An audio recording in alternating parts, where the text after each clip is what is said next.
Jaipur Audi हादसे से जुड़ी बड़ी खबर है। जयपुर ऑडी हादसे में अब तक 7 लोग गिरफ्तार हो चुके हैं। पुलिस ने आज 2 और लोगों को गिरफ्तार कर लिया है। अब तक लग्जरी कार चालक पुलिस गिरफ्त से बाहर है। ऑडी कार चालक की तलाश में पुलिस की टीम जुटी हुई है। मुख्य आरोपी की तलाश के लिए कई पुलिस टीमें गठित की गई हैं। ऑडी चालक को पकड़ने के लिए जगह जगह पर छापेमारी की जा रही है। पुलिस ने अब तक 7 आरोपियों को मामले में गिरफ्तार किया है। आरोपी कांस्टेबल समेत 7 लोगों की गिरफ्तारी हो चुकी है। मुकेश कुमार है कांस्टेबल। शुक्रवार देर रात जयपुर के मानसरोवर के खरबाज सर्कल पर तेज रफ्तार लग्जरी कार ऑडी के तांडव के मामले में अब तक 7 गिरफ्तारियां हो चुकी हैं। हादसे में एक युवक की मौत हो गई थी। 19 लोगों के घायल होने की सूचना मिली थी और पुलिस की कई टीमें जयपुर और आसपास के इलाकों में दबिश दे रही हैं। गिरफ्तार आरोपियों में आरोपी कांस्टेबल मुकेश कुमार, पप्पू चौधरी, अशोक मीणा, सुमित कुमार, भागचंद, शिवराज, नितिन गिरफ्तार हुए हैं। मुकेश कुमार और पप्पू चौधरी शामिल हैं। आरोपियों पर गैर इरादतन हत्या का प्रयास, जानबूझकर चोट पहुंचाने, जानबूझकर सबूत मिटाने और तथ्य छुपाने की धाराओं के तहत मामला दर्ज हुआ है। आरोपियों ने मुख्य आरोपी दिनेश को फरार करने और शरण देने में अहम भूमिका निभाई थी। दिनेश को भगाने में सहायता करने वाले, पैसा देने वाले, छुपाने और फरार करवाने की पहचान उपलब्ध करवाना था और ऐसे में इन सभी पर यह कार्रवाई हुई है। 7 लोगों की गिरफ्तारी अब तक इस मामले में हो चुकी है। हालांकि मुख्य आरोपी जिसकी तलाश अभी भी पुलिस कर रही है, 4 दिन हो चुके हैं इस मामले को, लेकिन अब भी ये मुख्य आरोपी पकड़ से बाहर है। कई पुलिस की टीमें गठित हुई हैं जो इस आरोपी की तलाश कर रही हैं। अब तक कुल 7 गिरफ्तारियां इस मामले में की जा चुकी हैं।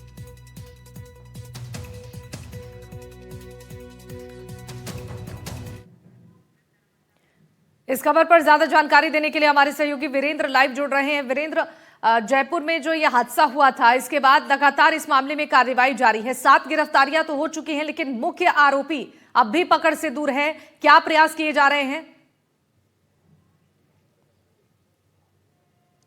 बिल्कुल, देखिए शिवानी, आपको बताना चाहूँगा कि जिस तरीके से शुक्रवार की रात को ये घटना घटी, उसके बाद से जो है लगातार जो है पुलिस के द्वारा अलग अलग जगह पे छापेमारी की जा रही है और इसी छापेमारी के तहत जो है अब तक 7 लोगों को जो पुलिस के द्वारा गिरफ्तार किया जा चुका है। और इसके साथ ही आपको बता दें कि यहाँ पर पुलिस के द्वारा जिस तरीके से जो है विभिन्न धाराओं के अंदर BNS की विभिन्न धाराओं के तहत जो है पूरा मामला है वो दर्ज किया गया है और साथ ही जो उनको जो सहयोग करने वाले लोग हैं, जिनके द्वारा जो है उनको छुपाने या जो है सबूत मिटाने या फिर जो कह सकते हैं कि सबूतों के साथ छेड़छाड़ करने जैसे कई आरोप हैं वो पुलिस के द्वारा लगाए गए हैं। इसके साथ ही आपको बता दें, अगर मैं यहाँ पर बात करूं, जो गैर इरादतन हत्या है, गैर इरादतन हत्या का प्रयास जैसे कई ऐसे गंभीर मामले हैं वो यहाँ पर पुलिस के द्वारा दर्ज किए गए। इसके अंदर आपको बता दें कि जो आरोपी जो पुलिसकर्मी बताया जा रहा था मुकेश कुमार, जो कि रिजर्व पुलिस के अंदर तैनात कांस्टेबल था, उसे भी जो है पुलिस के द्वारा गिरफ्तार कर लिया जा चुका है। सुमित कुमार है, अशोक कुमार है, भागचंद है,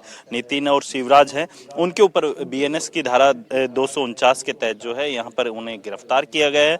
और साथ ही जो दिनेश है, जो कि अभी भी फरार चल रहा है, उसको सहयोग देने या फिर जो कह सकते हैं उसको पैसे पहुंचाने जैसी, सहायता देने जैसी जो आरोप है यहाँ पर पुलिस के द्वारा इनके ऊपर लगाए गए और उसी के तहत जो है यहाँ पर ये पुलिस के द्वारा कार्रवाई की गई। इसके साथ ही आपको बता दें कि यहाँ पर जो है पत्रकार थाने के अंदर ये पूरा मामला है वो दर्ज किया गया था। खरबाज सर्किल के अंदर जिस तरीके से घटना हुई, उस घटना के अंदर जो है एक व्यक्ति की मौत हो जाती है। लगभग जो कह सकते हैं 16 के करीब जो व्यक्ति हैं वो इसके अंदर घायल भी होते हैं। तो घायलों का इलाज है वो स्थानीय अस्पताल के अंदर लगातार जारी है। लेकिन जिस तरीके से पुलिस लगातार कार्रवाई कर रही है, इस कार्रवाई से एक बात तो साफ है कि यहाँ पर जिस तरीके से ये पूरा हादसा हुआ, उस हादसे के अंदर कोई भी अगर उन आरोपियों की सहायता करता हुआ पाया जाता है तो उनको जो है यहाँ पर बख्शा नहीं जाएगा।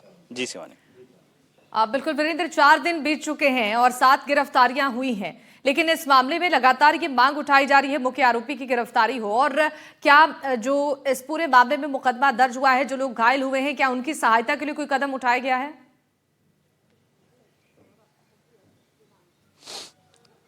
एक बार शिवानी अपना सवाल फिर से दोहराइएगा। बिल्कुल वीरेंद्र, मैं ये जानना चाह रही थी, जो लोग इस पूरे मामले में बताए जा रहे हैं कि 16 से ज्यादा लोगों के घायल होने की सूचना मिली थी, घायलों के स्वास्थ्य को लेकर क्या अपडेट है? क्या कोई सहायता उनकी की गई है प्रशासन की ओर से?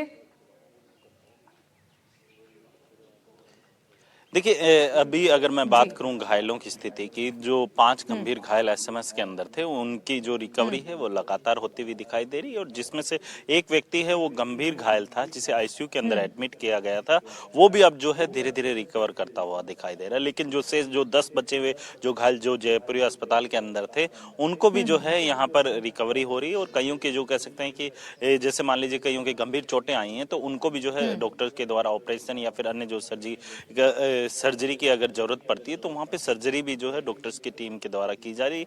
लेकिन सबसे बड़ी बात यह है कि जिस तरीके से ये हादसा हुआ, इस हादसे के बाद से जो है उनके परिजन हैं उनका भी यही कहना है कि डॉक्टर्स की विशेष टीम है वो यहाँ पर उनके जो कह सकते हैं कि जो घायल हैं उनका बेहतर इलाज है उनके द्वारा किया जा रहा है। विशेष टीम जो है मुख्यमंत्री के निर्देश पे जो गठित की गई थी उन डॉक्टर्स की टीम के द्वारा भी जो है यहाँ पर विशेष जो कह सकते हैं कि उनका ट्रीटमेंट है वो यहाँ पर उन घायलों का किया जा रहा है। लेकिन जिस तरीके से आपने देखा होगा कि जो राजस्थान पुलिस हम कहेंगे या जयपुर पुलिस, जिस तरीके से उन्होंने 7 लोगों को अब तक गिरफ्तार किया है, जल्द ही जो है जो मुख्य आरोपी है उसे भी जो है पुलिस गिरफ्तार करेगी। और जो घायल हो रहे हैं उनको अगर आर्थिक सहायता की बात की जाए तो अब ये आधिकारिक पुष्टि है वो नहीं हो पाई है कि उनको आर्थिक सहायता सरकार की तरफ से कितनी दी जा रही है घायलों को, और जो मृतक व्यक्ति है उसको कितनी आर्थिक सहायता है वो सरकार के द्वारा कितनी दी जाएगी, ये देखने वाली बात होगी। ठीक है वीरेंद्र, बहुत धन्यवाद तमाम जानकारी देने के लिए।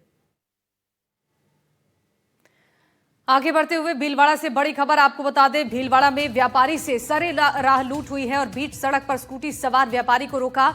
मारपीट के बाद व्यापारी से 4 लाख रुपए लूटे और व्यापारी की स्कूटी भी लेकर बदमाश फरार हो गए। सीसीटीवी में लूट की पूरी वारदात कैद हुई है। बदमाशों की तलाश में पुलिस की टीम जुटी हुई है।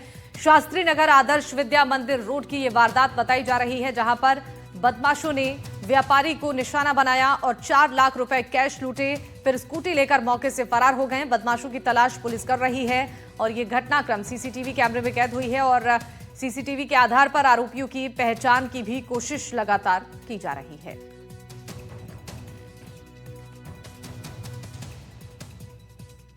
लूट की ये पूरी वारदात देखिए, तस्वीरों में आप नजर आ रहा होगा आपको कि किस तरीके से पहले व्यापारी को रोकते हैं, उससे जबरन पैसे वसूलते हैं और स्कूटी लेकर मौके से फरार हो जाते हैं। सरे राह इस वारदात को अंजाम दिया गया है और स्कूटी सवार के साथ मारपीट भी की गई है।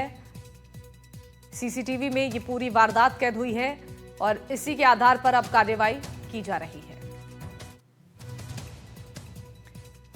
दौसा से बड़ी खबर आपको बता दें, राज्यवर्धन सिंह राठौड़ की जन सुनवाई में बिजली गुल। सिकराय में जन सुनवाई के दौरान बिजली ही गुल हो गई।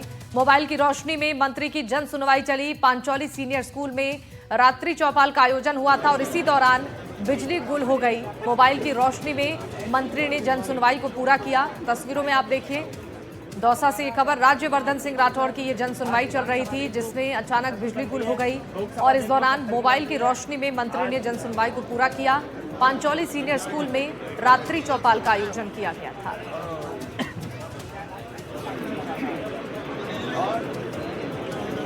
मोबाइल की रोशनी में जन सुनवाई को मंत्री ने पूरा किया।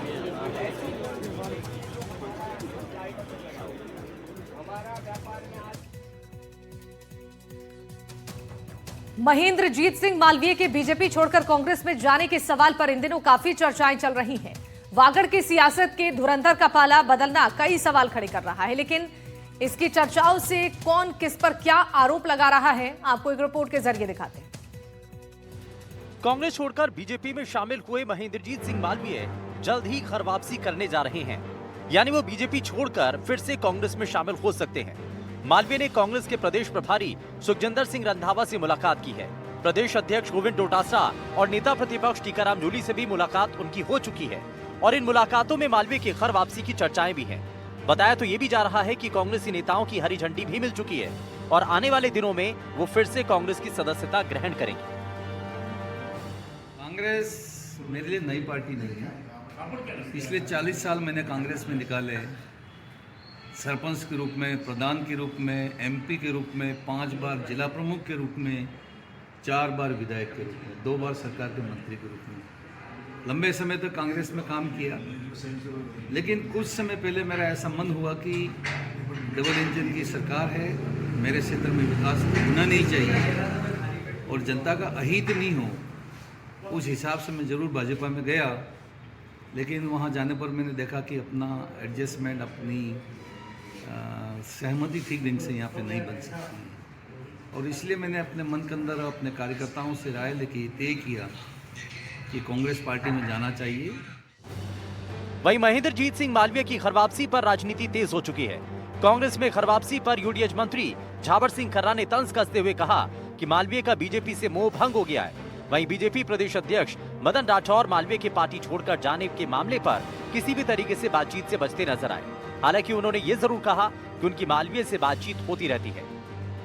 देखिए, किसी का व्यक्तिगत मामला है, इस पर कोई टिप्पणी करने की आवश्यकता नहीं है। भारत का संविधान, भारत का लोकतंत्र, अब हो सकता है दम घुट रहा हो तो अब वहाँ जाके आज़ादी की सांस ले लेंगे।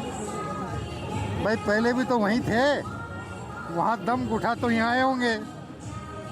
अब उनको वापस कुछ पुरानी यादें याद आई होंगी, या उनके साथियों ने कुछ पुरानी यादें याद दिलाने का प्रयास किया होगा, तो वो वापस अपने पुराने घर में लौट गए होंगे। इसलिए तो हमसे कहा, मेरी नियमित रूप से मैं संपर्क में भी हूँ, मेरी बातचीत भी हुई है, बातचीत भी होती रहती है, ऐसी कोई बात नहीं है।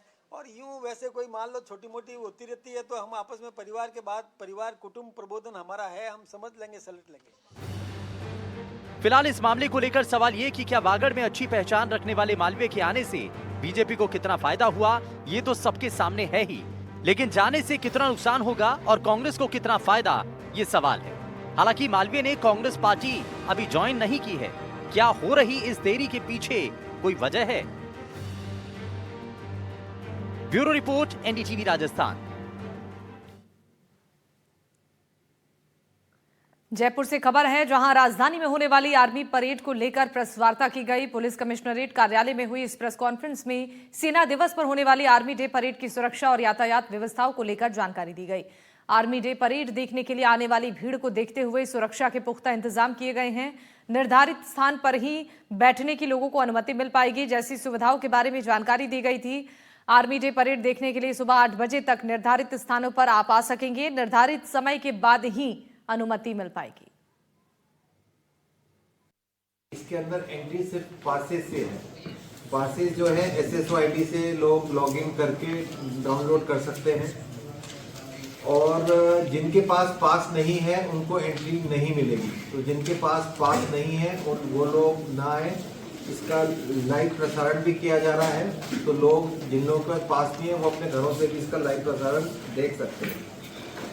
साथ ही इसके अंदर 8 बजे तक अपना स्थान ग्रहण कर ले लोग, क्योंकि 8:30 बजे के बाद किसी प्रकार की कोई एंट्री परेड के रूट पे नहीं दी जाएगी।